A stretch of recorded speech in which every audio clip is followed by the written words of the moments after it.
Welcome to Season 2 of the Kind Your Way podcast. I'm Kathleen O'Hagan, digital content strategist and writer at Serenia Life, and your host. I'm also a married mom with a mortgage, try saying that 5 times fast, navigating the same financial ups and downs as many Canadians today. Did I mention I'm also a life insurance convert? Yes! So if you've ever wondered how life insurance fits into your financial plan, or why someone would buy it for a child, you're in the right place. And if you've never wondered these things, even better. I'm here to share some insider tricks and tips that may give you a change of perspective. Let's do this. Hello, and welcome to the latest episode of the Kind Your Way podcast. I'm so excited to have Madeleine Donner on the show with me today. Madeleine is VP of Client Success at Empathy, the company that created the award-winning loss support tool that Serenia Life provides to our members and their loved ones after a death. Madeleine tells me that she was drawn to this role for a deeply personal reason. She sadly lost her dad to cancer many years ago and understands firsthand how overwhelming and isolating grief can be. Today, Madeleine is the mom of a spirited and curious 2.5-year-old little girl, and she's quickly discovered that no amount of professional experience prepares you for negotiating with a toddler. And speaking of difficult conversations between parent and child, she tells me that yes, she has had versions of the talk with her mom. Tune into the previous episode of this podcast to see what kind of talk I'm referring to. Fun fact about Madeleine, she holds dual Canadian and American citizenship, so she's always rooting for 2 countries at the Olympics. Hi, Madeleine. Welcome. Hi, thank you so much for having me, Kathleen. It's genuinely such a pleasure. And I have to say, knowing that you've also had a personal experience with loss yourself really makes this conversation feel more meaningful. And so I'm really excited to be here. Well, I'm so glad to have you. And let's get right into it. For people who may just be hearing about empathy for the first time, can you briefly explain what it's all about? What is your elevator pitch? Definitely. Empathy is a leading technology company that combines cutting-edge innovation with genuine compassion to support families through life's most challenging moments. We're trusted by Fortune 500 companies and leading life insurers, including Serenia Life, and we serve over 40 million individuals across North America. Our flagship product is loss support, meaning when a family loses a loved one, Empathy pairs them with a dedicated care manager and gives them access to a full suite of tools to help them navigate everything that follows. Think estate settlement, notifying institutions, closing accounts, grief support, all in one place, all with real human guidance alongside that technology. Because what nobody really tells you is that grief is hard enough on its own, and yet in the middle of it, you're suddenly buried in an overwhelming amount of planning, decision-making, and just so many tasks. But what I'm really excited about is that Empathy has grown beyond bereavement into what we call other moments that matter. Things like legacy planning, end-of-life preparation, and estate management before a loss occurs. So the idea is that Empathy can partner with families at every stage, not just in the aftermath of loss. And our mission is to make care as practical as it is compassionate, really easing those emotional burdens, simplifying complex tasks, and helping families move forward with greater clarity. Yeah, and as someone who also lost her dad quite recently in my case, I personally see the value in a service like Empathy 100%. So let me ask you, of all the necessary tasks that follow the death of a loved one, what would you say are the top 3 most challenging ones for families? And does Empathy take on some of that responsibility? Yeah, it's such a great question. And honestly, the answer often surprises people. Based on what we hear from families we work with, the top 3 tend to be, so first, estate settlement, so including things like navigating probate or handling all the legalities after someone passes away, taking stock of everything they left behind, and then taking care of all the required next steps can take months or even years. And most people really have no idea where to start. Second, notifying and dealing with institutions, banks, the CRA or IRS, pension providers, insurance companies, government benefit programs, the list goes on. Each one has its own process, its own paperwork, its own timelines, and it's exhausting even for someone who isn't grieving. And third, closing accounts. This one often catches people off guard because it's not just logistically complicated, but it can drag on for months, sometimes years, and every account you have to close is yet another reminder of the person you lost. Their subscriptions, their email, their social media, there's a real emotional weight to each one of those closures that people often don't anticipate, and yet you still have to do it. all while navigating the red tape to actually get the job done. And so, to answer your second question, empathy addresses all of these directly. Every family we work with is paired with a dedicated care manager who personally guides them through each step.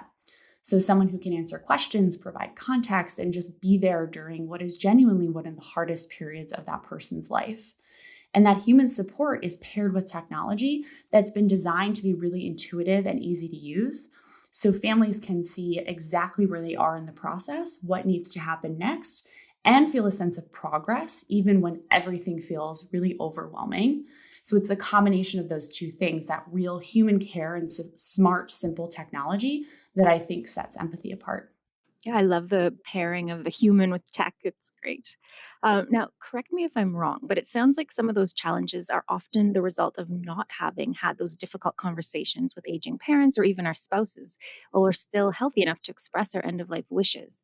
Um, as important as it is to have a will, it's not just about the will, is it? No, you're totally right. It's something we hear from families all the time after the fact, which is, I wish I had that conversation sooner. A will is critically important, but it really is just one piece of the puzzle. And what a will typically doesn't capture are the things that matter just as much in practice. So, where are the documents? What are the account passwords? What were their wishes around a funeral or memorial? Did they want to be buried or cremated? Who gets the items that maybe have sentimental but not financial value? And the reality is, most families haven't had those conversations, and the data really backs that up. So, from a 2025 IG Wealth Management survey, we learned that 54% of Canadians currently lack an estate plan, and many are entirely unfamiliar with key aspects of estate planning, with 47% reporting that they're not knowledgeable about the consequences of not having a will. And perhaps most sobering is that just 4 in 10 Canadians have actually made plans to safeguard their financial future in the event of cognitive decline. So, what strikes me personally, and this is something that I think about having lost my own dad, is that these unspoken wishes often don't just create logistical challenges, but they create emotional ones too. So, families end up making decisions while they're grieving without guidance, and sometimes that leads to conflict or lasting regret. And the gift of having those conversations ahead of time isn't just practical, it's also an act of love, and it takes the burden off of the people that you left behind. And that's exactly the gap that our other product, Life Vault, is designed to close. It's Empathy's estate planning solution, a secure, centralized place where you can organize your documents, capture your wishes, and make sure that the people you love can find everything they need when it matters most. It addresses all of those statistics head on, because planning ahead, it shouldn't be complicated, and it should feel like one of the most caring things you can do for your family.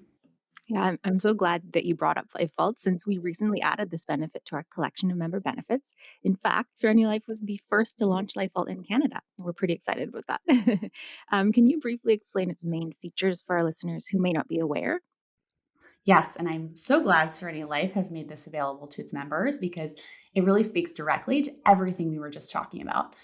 So, LifeVault is essentially a secure digital platform where you can organize and store everything your family would need in the event of your death or a medical emergency. That means your will, insurance policies, financial account information, healthcare directives, funeral wishes, all of it in one centralized, easy to access place.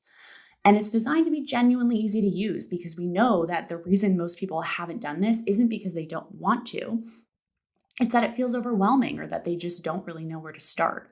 LifeVault really removes that barrier.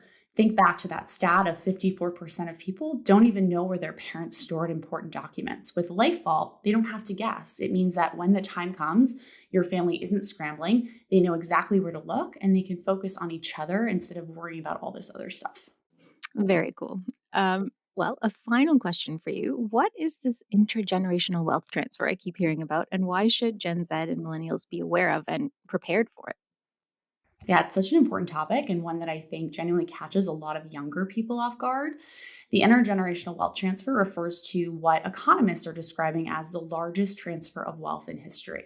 So, an estimated tens of trillions of dollars that will pass from the baby boomer generation to their Gen X, millennial, and Gen Z children and grandchildren over the coming decades. Now, for a lot of millennials and Gen Z, when you hear the word inheritance, it might feel abstract or far off, but here's why it's worth paying attention to now. Many of them are going to find themselves, perhaps sooner than they expect, either receiving an inheritance or taking on the responsibility of settling a parent or a grandparent's estate. And so, as we talked about today, that process can be really overwhelming, legally, financially, emotionally, especially if the planning conversations haven't happened in advance. And the other piece is that this moment is also a prompt for younger generations to really think about their own planning. It's never too early to start organizing your own wishes, your documents, and your financial picture. The families who navigate these transitions most smoothly are the ones where both sides of the conversation have been intentional and prepared. And that's really where tools like Lightfall and Empathy's broader platform come in, helping families on both ends of that transfer feel ready. I love it. So great and so necessary. Thanks for explaining the importance of planning for all generations, really. I'm definitely going to be making use of Life very soon. That's for sure. Well, we've come to the part of the interview where I like to ask my guests to sprinkle a little bit of kindness into the episode. Can you share a time when you observed or took part in an act of kindness? Yeah, so this actually happened last month. And it was such a small moment, but it really has stayed with me. I was on the subway and there was a little boy. He was maybe 10 years old. He was standing in the middle of the car. He was fairly small and he was looking a bit panicked, surrounded by all of these taller adults around him. The train was about to move and he couldn't reach any of the handrails to hold on. And you could just see him getting more and more flustered, trying to figure out what he was going to do. And so I caught his eye and asked the person next to me if they mind sliding over a bit just to make a little room for him to squeeze in and grab the bar. And they did, of course, no hesitation. And the look on the little boy's face, he had this big relieved smile and he looked right at me and he said, "Thank you." And it was genuinely such a tiny thing, but it completely warmed my heart for the rest of the day. And it was such a good reminder how a small act of kindness really goes a long way. Yeah, that's so sweet. And as the mom of a 10-year-old boy, it's good to know there are kind people out there looking out for kids like him. So thank you for that. And thank you again for taking the time to chat with me today. Yeah, thank you so much, Kathleen. This was really a wonderful conversation. I hope anyone who's listening feels inspired to have just one conversation they've been putting off with the people they love. And we at Empathy are truly so proud to partner with Serenia Life to make that a little bit easier. So thanks for having me. This episode was written and hosted by me, Kathleen O'Hagan. Video and audio edits by Teresa Moscardo. And sponsored by Serenia Life Financial, the kinder way to do life insurance.